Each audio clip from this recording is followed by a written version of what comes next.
सभी बच्चों को प्यार भरी नमस्ते। कैसे हो आप? तो आपको शिक्षा वाणी कार्यक्रम में चल रही रेडियो क्लासेस कैसी लग रही हैं? चलो एक बार सब खड़े हो जाओ और अपने हाथ पैरों को थोड़ा हिलाओ। मैं जैसे बोलूं आप वैसे करना, बड़ा मजा आएगा। दायां हाथ आगे करो, अब इसे गोल घुमाओ। अरे थोड़ा तेज घुमाओ, अब तुम घूम जाओ। बायां हाथ आगे करो, अब इसे गोल घुमाओ। अरे थोड़ा तेज घुमाओ, अब तुम घूम जाओ। दायां पैर आगे करो, अब इसे गोल घुमाओ। अरे थोड़ा तेज घुमाओ, अब तुम घूम जाओ। बायां पैर आगे करो, अब इसे गोल घुमाओ। अरे थोड़ा तेज घुमाओ, अब तुम घूम जाओ। आया मजा थोड़ा व्यायाम करके? तो आज हमारे इस कार्यक्रम में हमारे साथ होगी मीना, एक नए किस्से के साथ। आज सुनेंगे कक्षा 7 हिंदी विषय की पुस्तक बसंत भाग 2 का पाठ 1 और कक्षा 11 की भौतिक विज्ञान प्रथम का अध्याय 1 भौतिक जगत। अच्छा बच्चों, अब आप अपने आसपास लगे पौधों को देखो और सोचो ये पौधा इतना बड़ा कैसे हो गया? आपको पता है बीज को पौधा बनने के लिए क्या चाहिए? क्या आपने कभी कोई बीज बोया है? मीना को तो अब आप जानते होंगे, मीना ने ये सब करके देखा है। चलते हैं मीना की दुनिया में और जानते हैं मीना ने ये सब कैसे पता लगाया। मीना ने है झटपट सीखे पढ़ने के चटपट तरीके हो। पहेली जो सुलझानी मीना पे है उसकी चाबी। पढ़ो पढ़ाओ और खेलो गाओ, सरल करे ये सबका जीना। चतुर चपल है अपनी मीना। अंग्रेजी या ताता भिन्ना हो, पहाड़े या हो गिनना, कैसे भी हो कठिन सवाल मीना कर दे सब खुशहाल। पढ़ो पढ़ाओ और खेलो गाओ, सरल करे ये सबका जीना। चतुर चपल है अपनी मीना।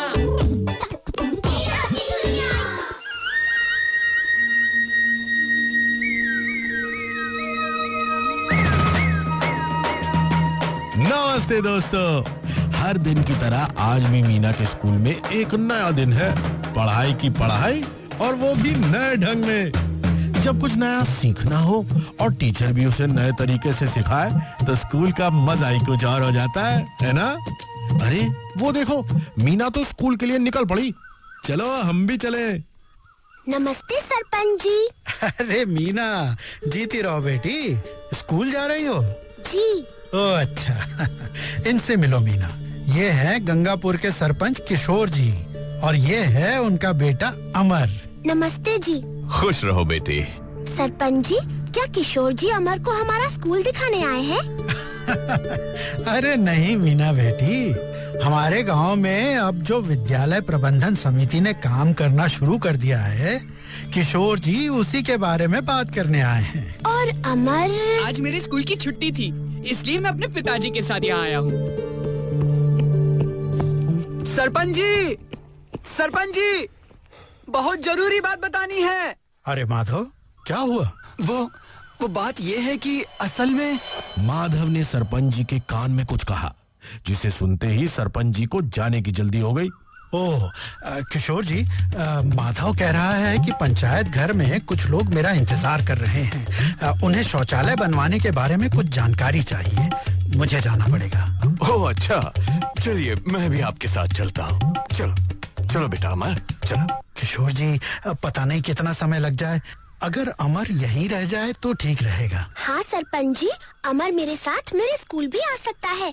आज तो नया पाठ भी शुरू होने वाला है। हाँ ये ठीक रहेगा। क्यों बेटा अमर? नहीं पिताजी, मैं भी आपके साथ चलूंगा। पर ये काम बहुत जरूरी है बेटा, हमें काफी समय लग सकता है। तुम मीना के साथ जाओ, काम खत्म होते ही सरपंच जी और मैं वापस आ जाएंगे। ठीक है पिताजी। मीना, तुम अमर का ख्याल रखना, हम जल्द से जल्द लौट आएंगे। चलिए किशोर जी। चलिए। चलो अमर, स्कूल चलते हैं। चलो। पता है विज्ञान की क्लास शुरू होने ही वाली होगी। ओ, विज्ञान की क्लास। गणित की क्लास होती तो भी कितना मजा आता। कितना मजा आता। मिट्टू पहाड़ी सुनाता। अमर, ये है हमारा स्कूल। अच्छा स्कूल है। तुम्हारी क्लास कहाँ है? वो देखो, वही है मेरी क्लास। तुम 1 मिनट रुको अमर, मैं अभी आई। अरे मीना, कहाँ जा रही हो? तुम्हारी क्लास तो उस तरफ है ना? हाँ, पर मुझे क्लास के पीछे से कुछ लाना है। चलो। मीना, अरे मीना, रुको तो। ये रहा मेरा गमला और गमले में लगा है मेरा पौधा। पर तुम ये छोटा सा गमला क्लास में क्यों ले जा रही हो? क्योंकि कुछ दिन पहले बहन जी ने सभी बच्चों से एक पौधा उगाने के लिए कहा था, आज की क्लास के लिए। मैंने भी इस गमले में एक बीज बोया और उसमें समय समय पर पानी डालती रही। अच्छा, ऐसे भी विज्ञान सीख सकते हैं? मुझे तो पता ही नहीं था। चलो अमर। अरे लेकिन तुम्हारी क्लास तो वो रही। हाँ अमर, लेकिन आज हमारी क्लास बाहर होने वाली है, स्कूल के मैदान में। वाह, मैदान में क्लास। मैदान में क्लास, मैदान में क्लास। नमस्ते बच्चों, सब अपने अपने पौधे लाए हो ना? जी शाबाश, मैं बारी बारी से सबके पौधे देखूंगी, ठीक है? मीना, मेरे पास तो पौधा नहीं है, क्या करूं? कोई बात नहीं अमर, तुम मेरे दोस्त हो। देखना, बहन जी तुमसे मिलकर खुश होंगी। वाह दीपू, तुम्हारा पौधा तो काफी हरा भरा लग रहा है। जी बहन जी, मैं इसमें रोज पानी जो डालता हूँ। शाबाश। और सोमा, ये तुलसी का पौधा तो बड़ा ही प्यारा लग रहा है। जी बहन जी, मैंने इसे अपने आप उगाया है। शाबाश। अच्छा बच्चों, क्या कोई मुझे बता सकता है बीज को पौधा बनने के लिए क्या चाहिए? मैं बताऊँ बहन जी? हाँ हाँ मीना, तुम बताओ। बीज को बढ़ने के लिए चाहिए पानी, मिट्टी, बाहर की ताज़ी हवा और धूप। वो कविता है ना बहन जी? नन्हा बीज ये बोया है, पानी इसे पिलाया है, लगेगी धूप जब इसे रोजाना, ये पौधा बनेगा खजाना। पौधा बनेगा खजाना, इसके फल सब खाना। वाह मीना, सही जवाब, और वो भी कविता में। मिट्टू का भी जवाब नहीं। अरे, ये तुम्हारे साथ कौन आया है? बहन जी, ये है मेरा दोस्त अमर, गंगापुर के सरपंच जी का बेटा। ओह अच्छा, तो अमर, तुमने भी अपने स्कूल में पौधों के बारे में सीखा है? जी बहन जी। शाबाश अमर, इसका मतलब तो तुम पौधों के बारे में बहुत कुछ जानते होगे। जी बहन जी। बच्चों, अमर हम सबको बताएगा कि कौन सा हिस्सा पौधे के फूल और पत्तों को सहारा देता है। जी वो पौधे को। अमर, इस पौधे को देखो, इसके पत्ते कैसे जुड़े हुए हैं? तने की वजह से। बिल्कुल सही बताया अमर। सुमी, क्या तुम बता सकती हो कि पौधे का तना जरूरी क्यों है? जी बहन जी, तना पौधे के फूल और पत्तों तक पानी और जरूरी पोषण भी पहुंचाता है। शाबाश सुमी, एक और सही जवाब। चलो बच्चों, अब अपने अपने पौधे यहाँ रखकर मेरे पीछे पीछे चलो।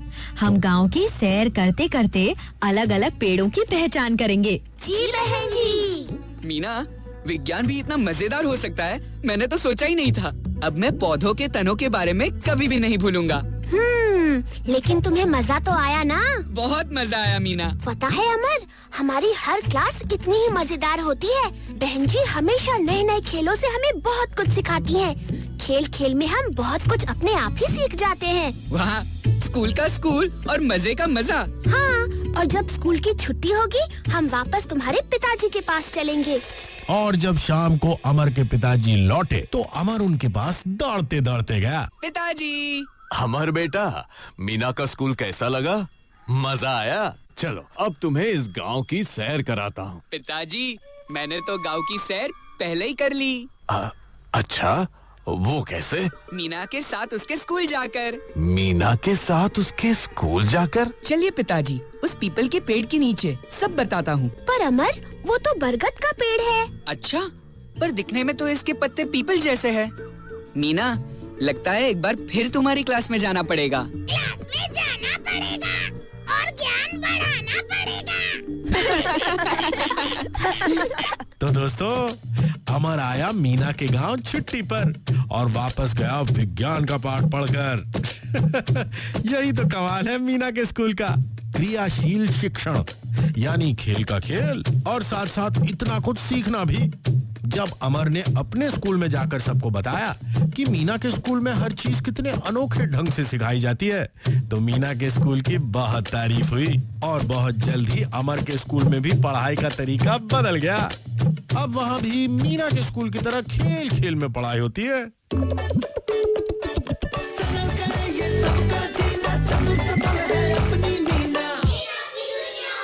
चलो अब देखें ये मीना और मिट्ठू क्या नया कर रहे हैं। स्कूल में खेले खेल नए हम, स्कूल में सीखे नई बात हम। नए तरीके, नया अंदाज, खेलते खेलते सीखा कुछ खास। अरे वाह, क्या कविता बनाई है दोनों ने। अब थोड़ा गाना भी हो जाए।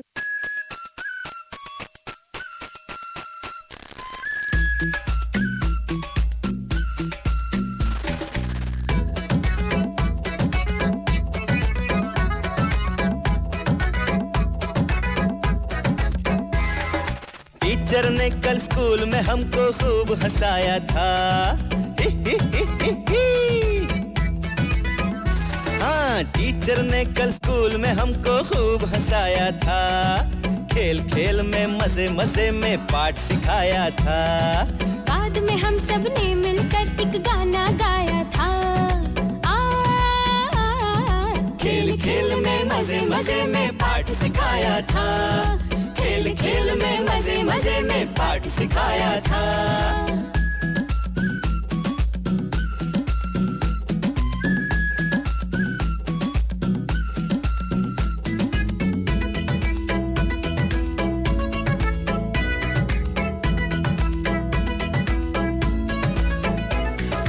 कल तो क्लास थी बाहर, बाहर नदी किनारे।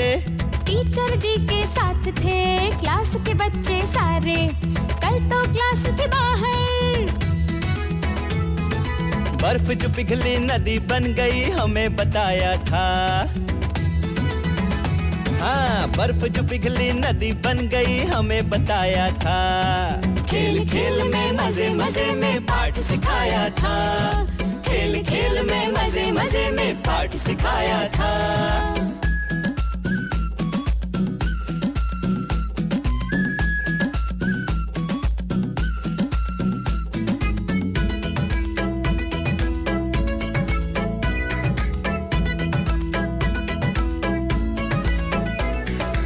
उसके बाद गए हम खेल के मैदान में। क्रिकेट खेला हमने टीम की कप्तान में।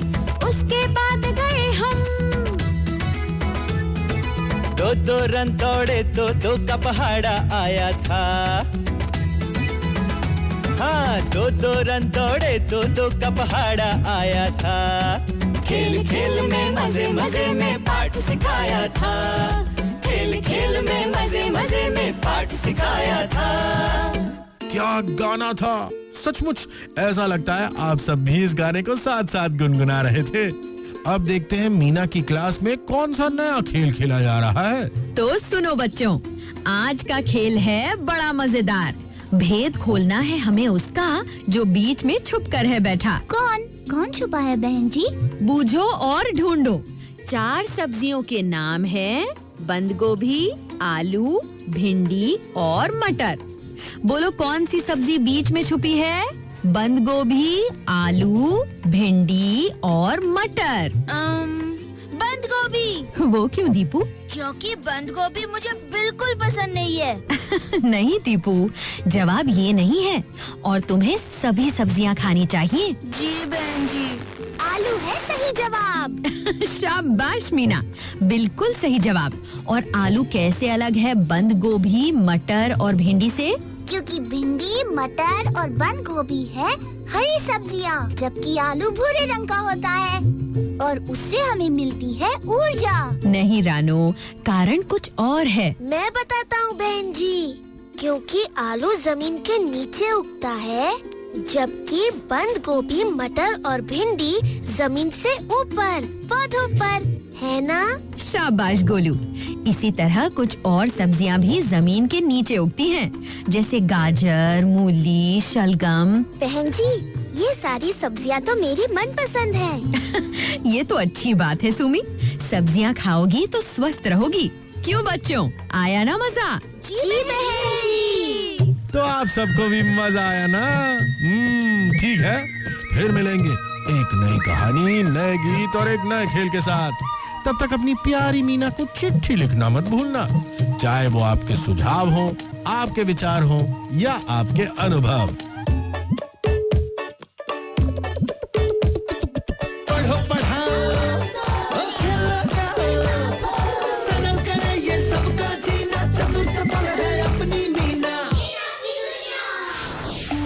मैंने करके सीखा, मैंने देख कर सीखा, मैंने पढ़कर सीखा, हाँ मिलजुल करके सीखा।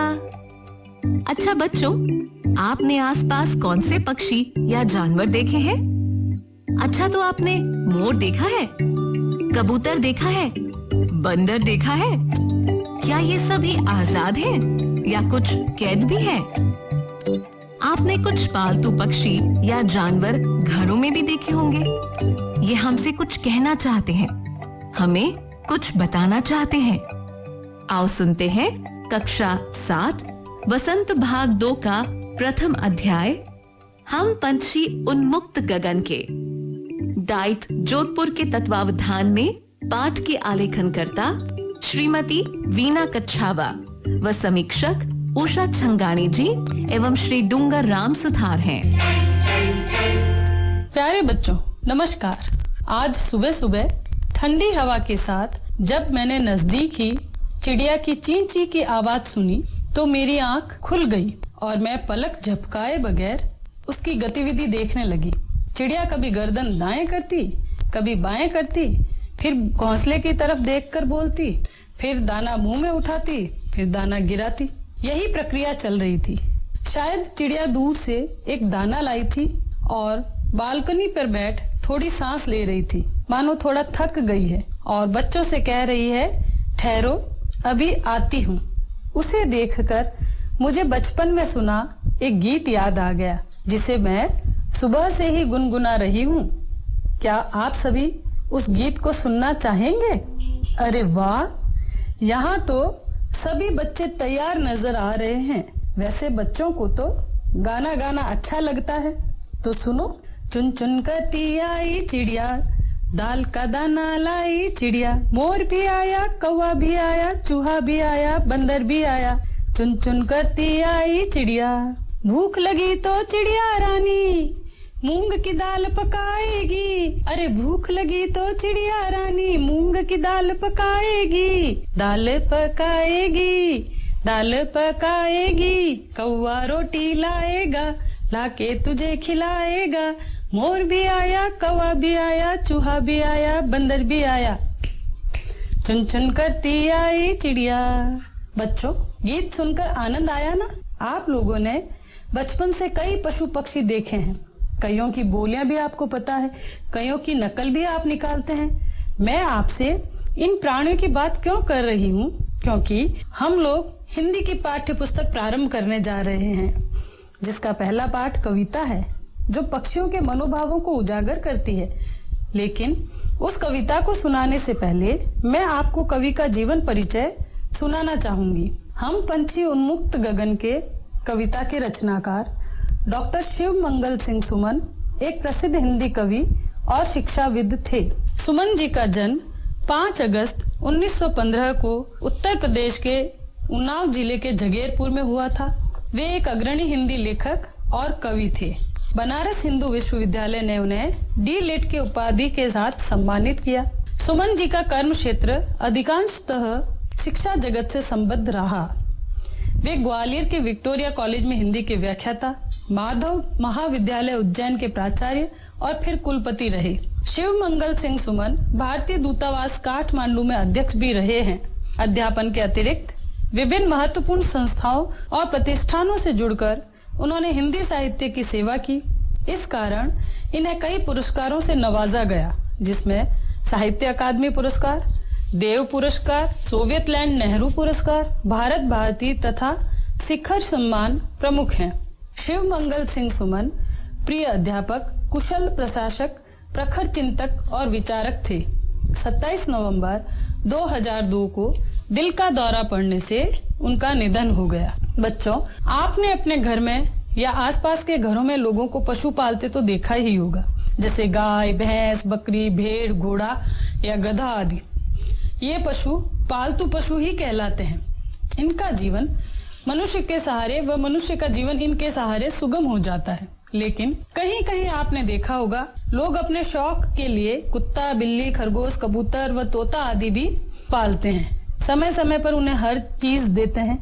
लेकिन आपने देखा होगा पक्षियों को लोग लोहे के बने छोटे से पिंजरे में बंद रखते हैं, जिसमें वे सही ढंग से फुदक भी नहीं पाते।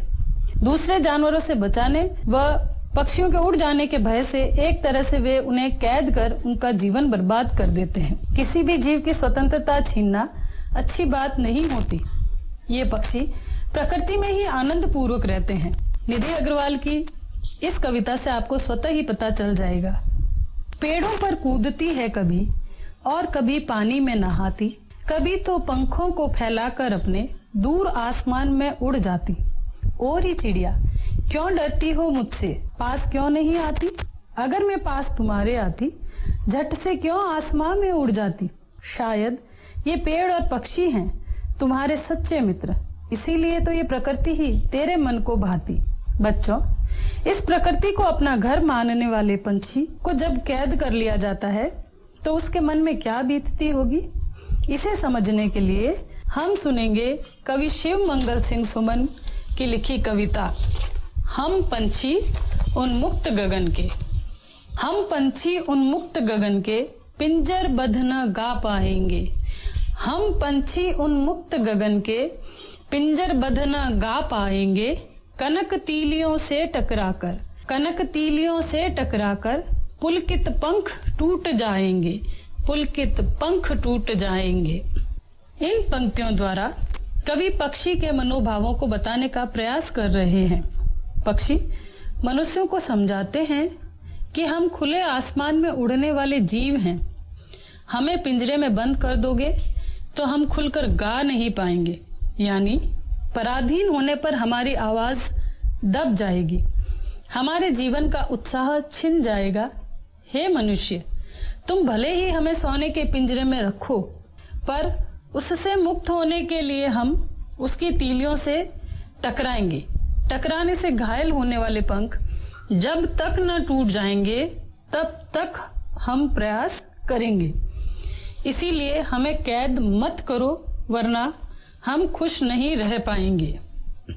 बच्चों, इन पंक्तियों में आए कुछ शब्दों के अर्थ इस प्रकार हैं।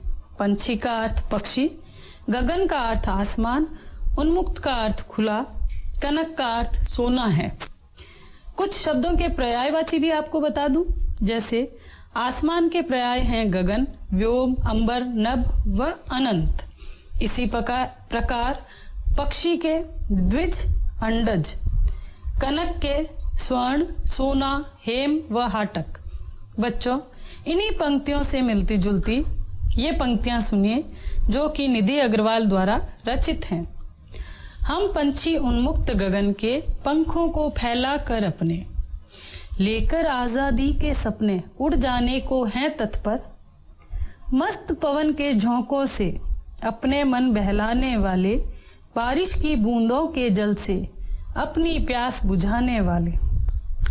प्रकृति से अपनी जरूरतें पूरा करने वाले पक्षी कैद होकर नहीं जीना चाहते हैं, तभी तो उनके मन की वाणी को कवि सुमन शब्द देकर आगे लिखते हैं।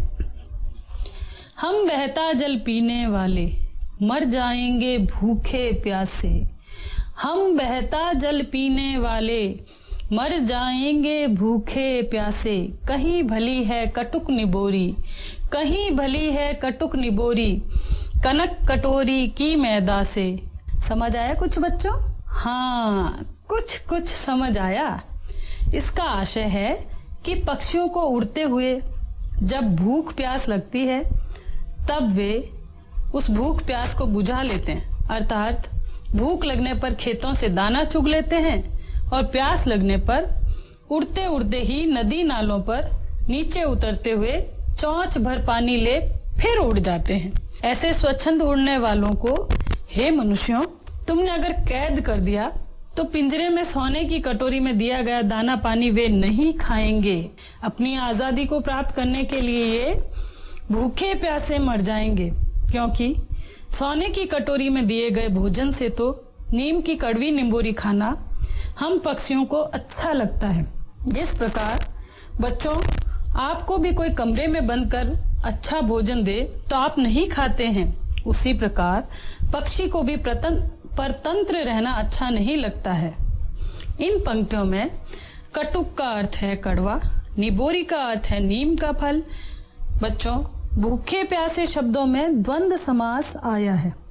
जहां दोनों पद प्रधान या समान महत्व के होते हैं वहां द्वंद्व समास होता है।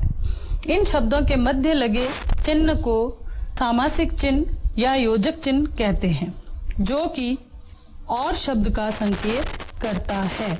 बच्चों, आजादी छिन जाने के बाद पिंजरे में कैद पक्षी अपनी स्वाभाविक गतिविधियां ही भूल जाता है। कवि सुमन लिखते हैं, स्वर्ण श्रृंखला के बंधन में अपनी गति उड़ान सब भूले, स्वर्ण श्रृंखला के बंधन में अपनी गति उड़ान सब भूले, बस सपनों में देख रहे हैं, बस सपनों में देख रहे हैं तरु की फुनगी पर के झूले।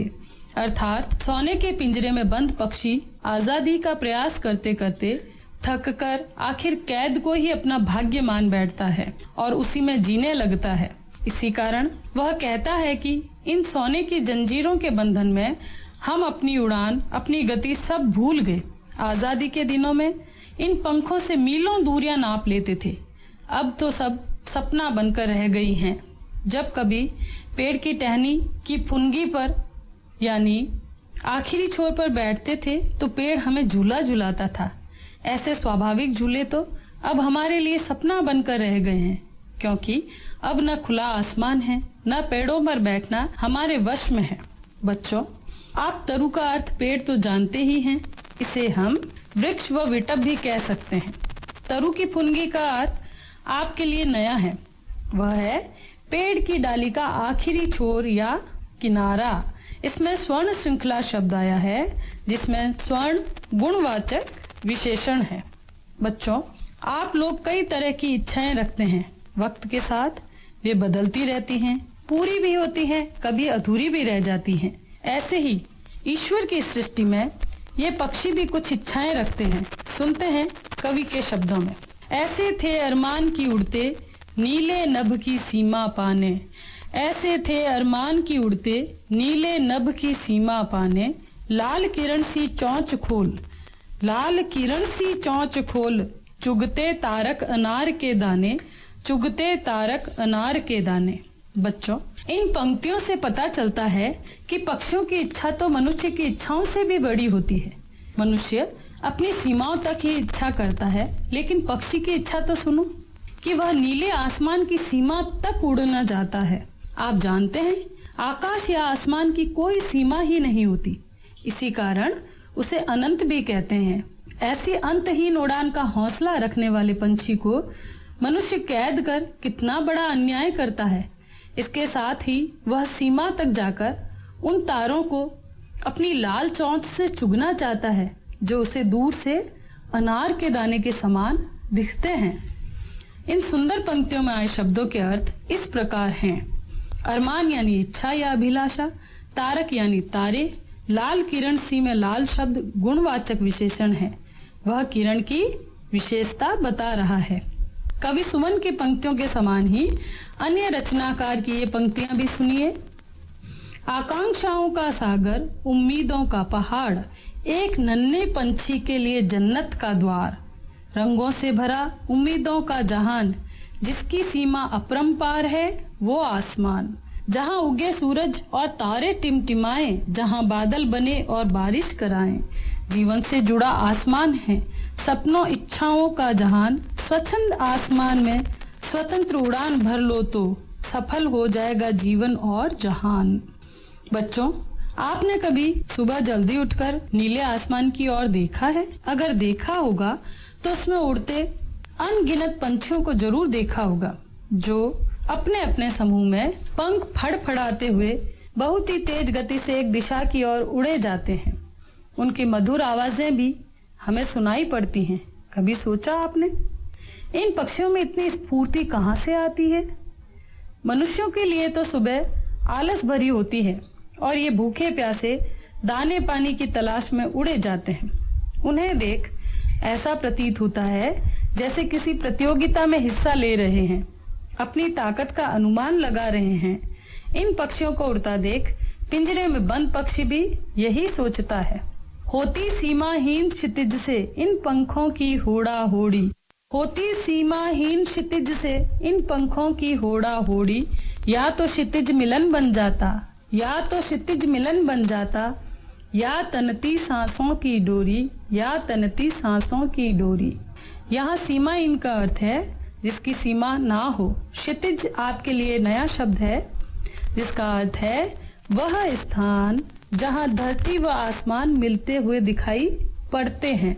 होड़ा होड़ी शब्द का अर्थ है प्रतिस्पर्धा या प्रतियोगिता। अर्थात परतंत्र पक्षी विचार करता है कि अगर मैं भी स्वतंत्र होता तो अन्य पक्षियों की तरह खुले आसमान में क्षितिज तक जाने की उड़ान भरता। जबकि बच्चों, मैंने अभी बताया कि क्षितिज सिर्फ एक काल्पनिक स्थान है जहां जमीन आसमान मिलते हुए दिखाई पड़ते हैं। वह वास्तविक नहीं होता है, लेकिन वह अपने पंखों की ताकत देखने के लिए क्षितिज तक उड़ान भरना चाहता है। इस उड़ान में चाहे उसके प्राण चले जाएं, उसे उसकी परवाह नहीं है। इसका आशय यह है कि वह मृत्यु तक स्वतंत्र उड़ान का आनंद लेना चाहता है, जो कि इस पिंजरे में कैद होने पर छिन गया है। इसे इन पंक्तियों से आप अधिक समझ पाएंगे। स्वच्छंद आसमान में उड़ान भर लो तो सफल हो जाएगा जीवन और जहान। खुले आसमान में स्वतंत्र उड़ान की इच्छा रखने वाले पंछी की मनुष्य से की गई प्रार्थना को कवि सुमन ने अपने शब्दों में इस प्रकार कहा है। नीडन दो चाहे टहनी का, नीडन दो चाहे टहनी का, आश्रय छिन्न भिन्न कर डालो। नीडन दो चाहे टहनी का, आश्रय छिन्न भिन्न कर डालो। लेकिन पंख दिए हैं तो, लेकिन पंख दिए हैं तो आकुल उड़ान में विघ्न न डालो, आकुल उड़ान में विघ्न न डालो। बच्चों, नीड का अर्थ होता है घोंसला, आश्रय का अर्थ सहारा, छिन्न भिन्न करना यानी नष्ट कर देना, आकुल का अर्थ बेचैन या व्याकुल, व विघ्न का अर्थ बाधा होता है। अर्थात पक्षी मनुष्य से कहते हैं, चाहे हमें घोंसले मत दो, यानी हमारे घोंसले उजाड़ दो। चाहे जिस पेड़ की डालियों पर हम बैठ सुस्ताते हैं उन्हें काट डालो, नष्ट कर दो, तो भी हम जी लेंगे। पर ईश्वर ने हमें उड़ने के लिए पंख दिए हैं, तो हमें उड़ने दो। हमें कैद कर हमारी स्वच्छंद उड़ान में बाधा मत डालो। बच्चों, कवि ने कविता का अंत बहुत ही मार्मिक ढंग से किया है कि मनुष्य ईश्वर द्वारा दी गई पक्षी की उड़ने की विशेषता को नष्ट न करे। इसकी तुलना आप निधि अग्रवाल द्वारा रचित कविता की इन पंक्तियों से भी कर सकते हैं। मत छीनो हमसे ये आजादी, निष्कलंक निष्पाप हैं हम। मत रखो बंधन में हमको, ईश्वर के वरदान हैं हम। पंखों को फैलाकर अपने हम तो बस उड़ना चाहते हैं, आजादी के सपने लेकर बस थोड़ा आसमां चाहते हैं। प्यारे बच्चों, कवि शिव मंगल सिंह सुमन अपनी इस कविता के माध्यम से सभी को एक संदेश देना चाहते हैं कि ईश्वर द्वारा रचित इस सृष्टि में हर प्राणी का अपना जीवन, अपनी विशेषता व अपनी स्वतंत्रता का महत्व होता है। सृष्टि में प्रकृति का और प्राणियों का अन्योन्याश्रित संबंध है।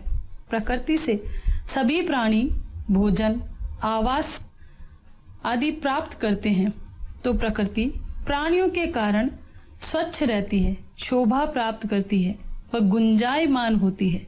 लेकिन इस सृष्टि में मनुष्य ही ऐसा प्राणी है जो स्वार्थवश दूसरों को अपनी इच्छा पूर्ति के लिए गुलाम बनाना चाहता है। उसे अनावश्यक रूप से ऐसा नहीं करना चाहिए। दूसरों की स्वतंत्रता के महत्व को समझते हुए उन्हें स्वाभाविक जीवन जीने का अवसर देना चाहिए, तभी यह गीत सार्थक हो पाएगा। हम पंछी एक डाल के बोली अपनी अपनी बोले हो, बोली अपनी अपनी बोले, जी संग संग डोले, जी संग संग बोले। हम पंछी एक डाल के। तो आपने कविता सुनी जिसमें शिक्षिका ने सिर्फ कविता ही नहीं पढ़ी बल्कि उसका अर्थ भी समझाया और नए नए शब्दों के अर्थ भी बताए। क्या आपने उन शब्दों को अपनी कॉपी में लिखा है? अगर नहीं तो जल्दी ही लिख लें। आप आगे बढ़ना चाहेंगे, कुछ और नया सीखना चाहेंगे। आसमान है नीला क्यों, पानी गीला गीला क्यों, गोल क्यों है ज़मीं। आसमान है नीला क्यों, पानी गीला गीला क्यों, गोल क्यों है ज़मीं। ये सवाल तो मेरे भी है। इसका उत्तर हमें कहाँ मिलेगा? हाँ, इसका उत्तर हमें विज्ञान में मिलेगा। पर विज्ञान क्या है, ये जानते हैं पहले सुश्री सोनू सांखला से, और वे हमें विज्ञान की अलग अलग शाखाओं के बारे में भी बताएंगी। आज हमें बहुत कुछ जानने को मिलेगा। विज्ञान की शाखाओं को आप अपनी कॉपी में लिखना मत भूलना। इस पाठ का आलेखन डाइट जोधपुर के ही तत्वावधान में सोनू सांखला जी ने एवं समीक्षा संयुक्ता गुप्ता जी एवं रतन लाल जी ने की है। भौतिक विज्ञान क्या है? प्रिय विद्यार्थियों, संपूर्ण विश्व विज्ञान के आविष्कारों एवं खोजों के कारण सुंदर, सुव्यवस्थित तथा सहज प्रतीत होता है। अतः हम कह सकते हैं कि यह युग विज्ञान का युग है। तो आइए समझते हैं कि विज्ञान क्या है।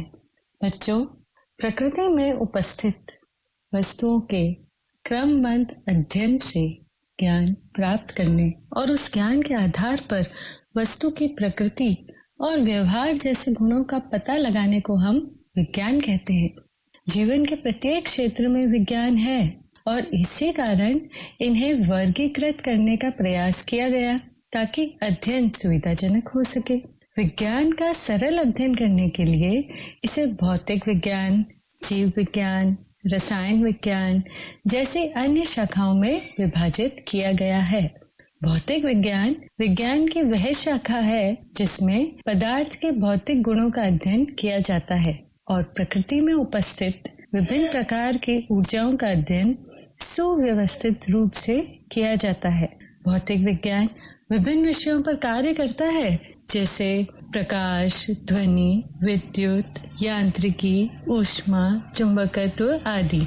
इन सभी विषयों पर भौतिक विज्ञान में विस्तार से अध्ययन किया जाता है। भौतिक विज्ञान की विभिन्न शाखाओं को प्रमुख रूप से दो भागों में बांटा गया है, चिरसम्मत भौतिकी और आधुनिक भौतिकी। चिरसम्मत भौतिकी भौतिक विज्ञान की वह शाखाओं का संग्रह है जो प्राचीन समय से चली आ रही है तथा समय के साथ विकसित होती जा रही है। चिरसम्मत भौतिकी को मुख्य रूप से 5 शाखाओं में बांटा गया है बच्चों। यांत्रिकी, ऊष्मागतिकी, विद्युत चुंबकत्व, ध्वनि विज्ञान और प्रकाशिकी। आइए हम इन शाखाओं पर संक्षिप्त जानकारी लेते हैं। यांत्रिकी भौतिक विज्ञान की वह शाखा है जिसमें वस्तुओं पर आरोपित बल तथा इनकी गति का अध्ययन किया जाता है। वस्तुओं की गतिशील अवस्था तथा साम्य अवस्था का अध्ययन इसी शाखा में किया जाता है। वहीं ऊष्मागतिकी में हम ऊष्मा तथा विभिन्न प्रकार की ऊर्जाओं में आपस में संबंध आदि का अध्ययन करते हैं। विद्यार्थियों, आवेशित कणों तथा वस्तुओं के मध्य कुछ क्रियाएं होती हैं जिससे विभिन्न प्रकार के प्रभाव उत्पन्न होते हैं, जैसे विद्युत, चुंबकत्व, चुंबकीय तरंगे आदि। अतः विद्युत चुंबकत्व, चुंबकीय तरंगे इत्यादि का अध्ययन विद्युत चुंबकत्व में किया जाता है और ध्वनि विज्ञान में ध्वनि से संबंधित सभी अध्ययन किए जाते हैं, जैसे कि ध्वनि कैसे स्थानांतरित होती है, ध्वनि के स्थानांतरण में जो तरंगे काम में आती है उनके क्या गुण होते हैं, और ध्वनि के विभिन्न गुणों एवं उनके अनुप्रयोगों का अध्ययन भी किया जाता है।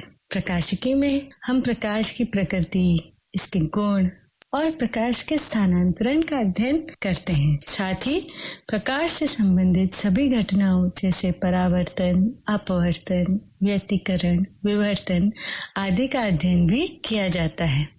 इसके साथ ही प्रकाश से संबंधित उपकरणों का भी अध्ययन इसमें ही करते हैं, जैसे लेंस, दर्पण, सूक्ष्मदर्शी, दूरदर्शी आदि।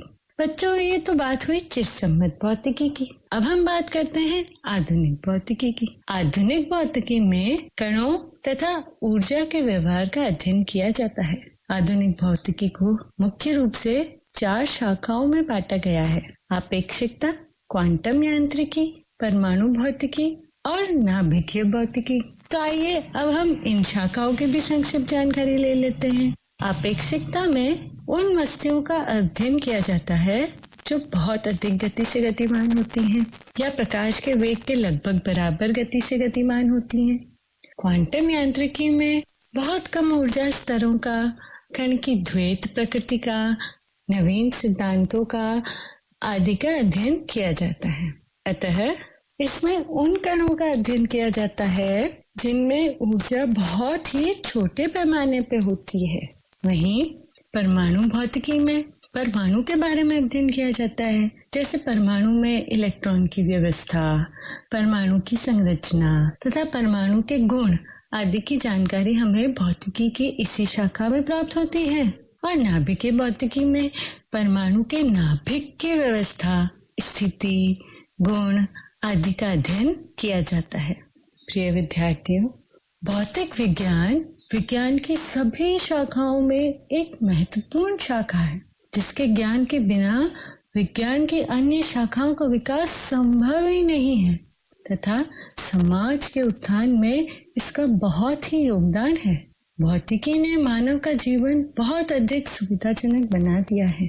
बच्चों, जब भी विज्ञान में कोई नई खोज होती है तो इसे मानव समाज के दैनिक जीवन में लाने का कार्य भौतिक विज्ञान ही करती है। जैसे जब विज्ञान में कोई नया नियम या अवधारणा आती है तो उस नियम का प्रयोग कर भौतिक विज्ञान में विभिन्न उपकरण बनाए जाते हैं, जिससे समाज उनका उपयोग करता है और अपना समय, धन और मेहनत बचाता है। बच्चों, प्रौद्योगिकी तो अनुप्रयुक्त भौतिकी ही है। रेडियो, दूरदर्शन, इंटरनेट, मोबाइल आदि में भौतिकी के विद्युत चुंबकीय सिद्धांतों का ही प्रयोग किया जाता है। ये सूचना के आदान प्रदान करने को बहुत सरल और समय बचाने वाला तरीका है। इसी तरह हमारे आधुनिक परिवहन संसाधन जैसे बस, कार, स्कूटर आदि में प्रयुक्त किए जाने वाले अंतःदहन इंजन भौतिकी की एक शाखा ऊष्मागतिकी के सिद्धांतों पर ही आधारित है। चलो इसका एक और उदाहरण लेते हैं। विद्यार्थियों, जब बर्नौली सिद्धांत का प्रतिपादन हुआ तो उसके पश्चात जब इस सिद्धांत को दैनिक जीवन में लाने का प्रयास किया तो मानव का आसमान में उड़ने का सपना पूर्ण हो पाया, क्योंकि बर्नौली सिद्धांत के आधार पर ही हमारा वायुयान हवा में उड़ पाता है। इसी तरह अर्धचालक के अधिक प्रचलन से सभी विद्युत उपकरणों का आकार पहले की तुलना में काफी छोटा हो गया है और इसी के फलस्वरूप आज कंप्यूटर ने लैपटॉप और मोबाइल का आकार धारण कर लिया है। अतः हम कह सकते हैं कि भौतिक विज्ञान ने मानव समाज को विभिन्न आविष्कारों और नवीन प्रौद्योगिकी प्रदान करके लाभान्वित किया है। प्रिय विद्यार्थियों, भौतिक विज्ञान के सिद्धांत समूचे विज्ञान में मान्य है और विज्ञान के प्रत्येक अंग में लागू होते हैं। इसका क्षेत्र विस्तृत है और इसकी सीमा निर्धारित नहीं की जा सकती। विज्ञान की अन्य शाखाएं या तो सीधे ही भौतिकी पर आधारित है, जैसे कि प्रौद्योगिकी, अथवा इनके तथ्यों को इसके मूल सिद्धांतों से संबंध करने का प्रयत्न किया जाता है। जैसे रसायन विज्ञान में किरणों के विवर्तन के आधार पर परमाणु की संरचना और रेडियो एक्टिवता के आधार पर अनेक ठोसों की संरचना का विस्तृत अध्ययन संभव हो सका। इसी प्रकार जीव विज्ञान में प्रकाशीय सूक्ष्मदर्शी की सहायता से जैविक प्रतिदर्शी का अध्ययन किया जाता है और इलेक्ट्रॉन सूक्ष्मदर्शी के निर्माण से शारीरिक संरचनाओं का अध्ययन संभव होता है। बच्चों, खगोल विज्ञान में प्रकाशीय दूरदर्शी की सहायता से विभिन्न ग्रहों की गति तथा आकाशीय पिंडों का अध्ययन संभव होता है और गणित में तो भौतिकी के सिद्धांतों द्वारा अनेक गणितीय विधियों का विकास संभव हुआ है। भौतिकी, प्रकृति और प्राकृतिक परिघटनाओं का अध्ययन है। भौतिक विज्ञानी प्रेक्षणों, प्रयोगों तथा विश्लेषणों के आधार पर प्रकृति में क्रियात्मक नियमों को खोजने का निरंतर प्रयास करते हैं। भौतिकी प्राकृतिक जगत को नियंत्रित करने वाले कुछ मूल सिद्धांतों से संबंधित है। प्रिय विद्यार्थियों, बल वह कारक है जो वस्तु की स्थिति में या वस्तु में गति में परिवर्तन उत्पन्न करता है।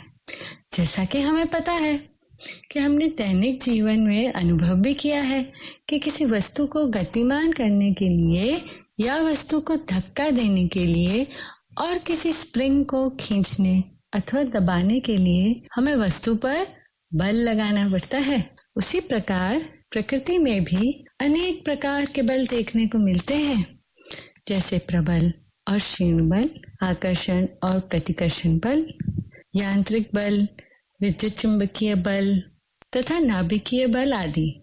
पर प्रकृति के मूल बल जो इस विशाल सृष्टि के निर्माण एवं विनाश दोनों के लिए उत्तरदायी हैं, वे केवल 4 ही होते हैं: गुरुत्वाकर्षण बल, विद्युत चुंबकीय बल, प्रबल नाभिकीय बल और दुर्बल नाभिकीय बल।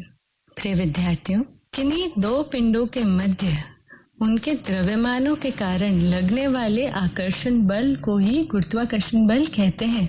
दोनों पिंडों के मध्य दूरी बढ़ाने पर उनके मध्य लगने वाला आकर्षण बल का मान कम हो जाता है। यह गुरुत्वाकर्षण बल किसी माध्यम पर निर्भर नहीं करता और यह एक सार्वत्रिक बल है। इस ब्रह्मांड में प्रत्येक पिंड अन्य पिंड के कारण गुरुत्वाकर्षण बल का अनुभव करता है। जैसे कि इस पृथ्वी पर रखी प्रत्येक वस्तु पृथ्वी के गुरुत्वीय बल का अनुभव करती है। बच्चों, ये गुरुत्वीय बल एक दुर्बल बल है जिसकी परास अनंत होती है। विद्युत चुंबकीय बल आवेशित कणों के बीच लगने वाला बल है। यदि 2 कण स्थिर है तो उनके मध्य लगने वाले बल को कूलाम नियम द्वारा व्यक्त किया जाता है और गतिशील आवेश चुंबकीय प्रभाव उत्पन्न करते हैं तथा चुंबकीय क्षेत्र गतिशील आवेशों पर बल आरोपित करते हैं। अतः ये कहा जा सकता है कि विद्युत एवं चुंबकीय प्रभाव अविच्छेद हैं।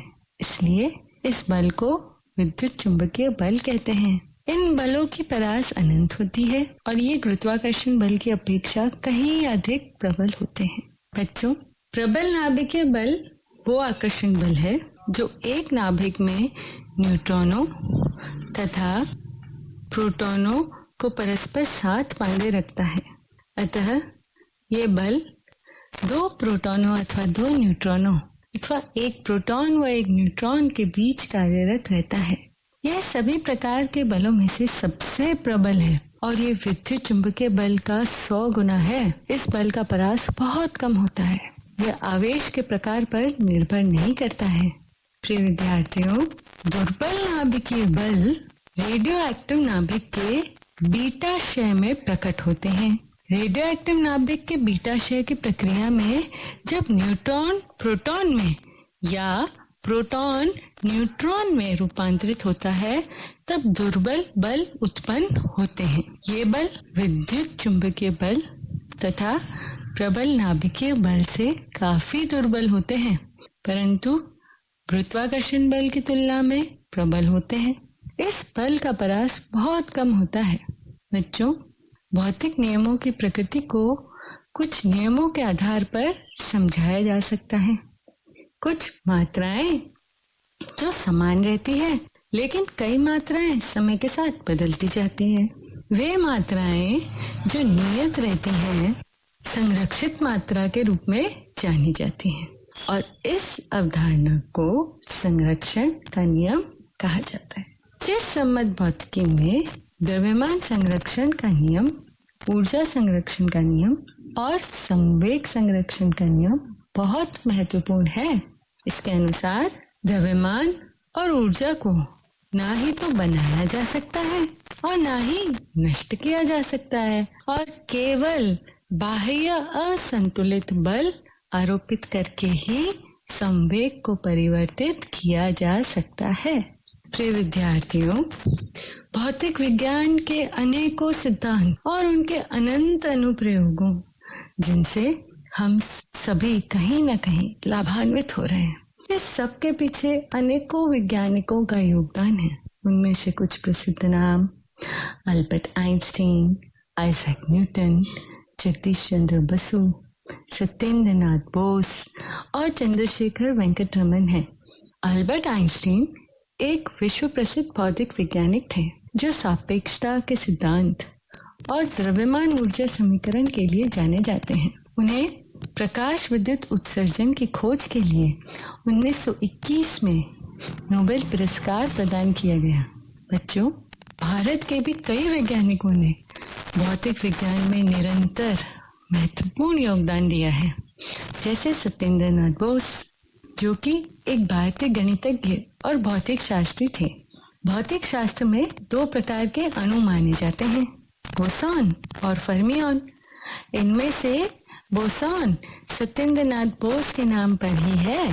बोस तथा आइंस्टीन ने मिलकर बोस आइंस्टीन स्टैटिक्स की भी खोज की। एक और प्रसिद्ध वैज्ञानिक चंद्रशेखर वेंकट रमन, जिन्होंने स्पेक्ट्रम से संबंधित रमन प्रभाव का आविष्कार किया था और जिसके कारण उन्हें 1930 में भौतिकी का नोबेल पुरस्कार भी मिला। तो विद्यार्थियों, आज हमने भौतिक विज्ञान की विभिन्न शाखाओं और उनका हमारे जीवन और समाज पर पड़ने वाले प्रभाव की चर्चा की। हमने प्रकृति में कार्यरत बल और भौतिक विज्ञान में अपना अमूल्य योगदान देने वाले कुछ वैज्ञानिकों के बारे में भी जानकारी प्राप्त की। आपका दिन मंगलमय हो। तो हमने भौतिक विज्ञान के सिद्धांत व अपने जीवन से जुड़ाव को समझा और हाँ, हमने महान वैज्ञानिकों के बारे में भी जाना। अच्छा, एक भारतीय वैज्ञानिक का नाम लिख सकते हो? जल्दी से अपनी कॉपी में लिखो। आज जो हमने पढ़ा उसमें आपको जरूर मजा आया होगा और आपने कुछ नया सीखा होगा। तो आज हम मीना की दुनिया में गए और जाने खेल खेल में हम कितनी चीजें सीख सकते हैं। फिर हमने कविताएं पढ़ी और जाने कि पंछी हमसे क्या कहना चाहते हैं। और अंत में हमने जाना भौतिक विज्ञान क्या है। बच्चों, कल हम मीना के एक और एपिसोड के साथ पढ़ेंगे कक्षा 6 का पाठ वह चिड़िया, कक्षा 9 संस्कृत का पाठ भारतीय वसंत गीति। जाना है हमको बढ़ते जाना है, जाना है हमको बढ़ते जाना है। हम इसी तरह आगे बढ़ते चलेंगे और कल फिर मिलेंगे आपसे, बहुत कुछ नया सीखेंगे। धन्यवाद बच्चों, बाय बाय।